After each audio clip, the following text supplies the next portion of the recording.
The next question really relates to the general issue of calculation of zakat. Could you explain to the viewers in a nutshell how that is done? There are two methods of zakat can be calculated, because zakat is payable when you have it for 1 year. So you can keep a daily record of what is your wealth above the nisab level. You can keep a weekly record or a monthly record.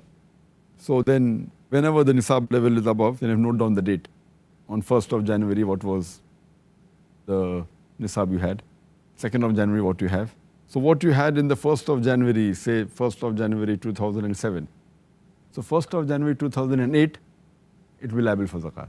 Then what you had on 2nd of January, calculated, then 3rd of January, or on weekly basis, or on monthly basis. But to keep a record of all this is very difficult.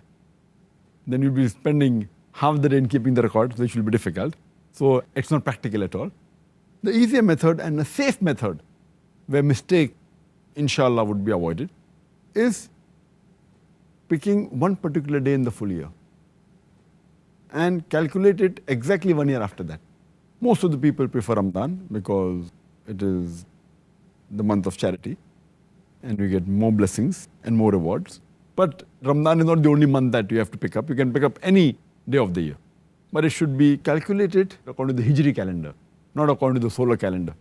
So 1st of January 2007, 1st of January 2008 is wrong. It should be 1st Shaban or 1st of Hajj. But since Ramadan is the most pious month, 1st of Ramadan, you can take any day of Ramadan.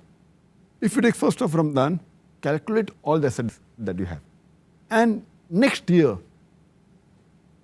if it's 1st of Ramadan, 1420 Hijri, then 1st of Ramadan, 1421st Hijri, you should see what amount you have.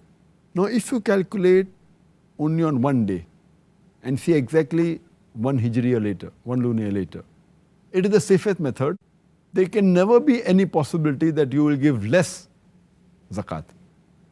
There can be high chances you may give more zakat, but never less. Why? If you keep on calculating daily, then the level keeps on going up and down. But if you calculate one particular day of the year, whichever day you pick up, and if there happens to be the lowest collection, the lowest saving in the full year, yet you are paying the minimum amount of zakat. Say on the 1st of Ramadan, you have 100,000 rupees as saving, or $100,000 as saving. And that happens to be the lowest saving in the full year.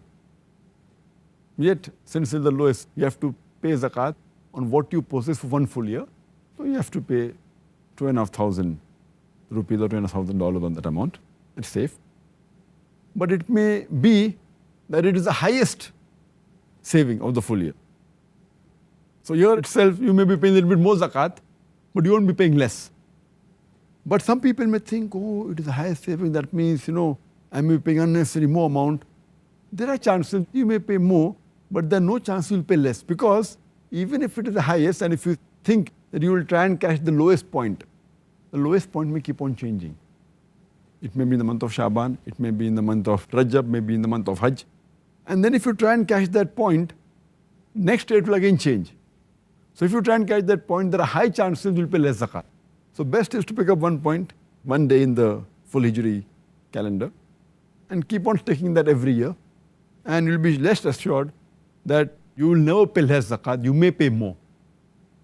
Because if the wealth keeps on fluctuating up and down, you have to pay on what amount you possess for the full year. Yeah. But the lowest point once, maybe Shaban, the other may be Ramadan, the third may be Hajj, maybe any month. The safest is to pick up any one and keep on sticking to that year. And inshallah, you'll never pay less. You may pay more. Sometimes 10% more, 20% more, 30% more. It will never be less, inshallah. So this is the safest method and it's the best method. And on this day, whichever day you pick up, you have to calculate all the savings you have, whether in cash, what is the bank balance, what is the gold you possess, whether in the form of jewelry, whatever stock you possess, whether in shares, whatever investment, all this you put together, or your business, the stock trade of your business, all put together. If you're due to receive some amount from someone, even that has to be calculated because he has given a bit late, but yet it's your property.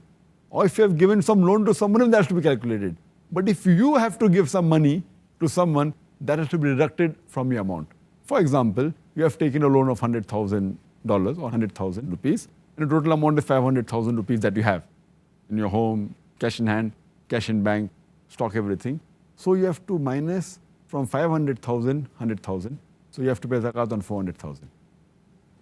But if you possess 500,000 and you have given loan of $200,000 to somebody else, and you have to receive $100,000 because the goods you have sold, so 500 plus 200,000 plus 100,000, you have to pay zakat on $800,000.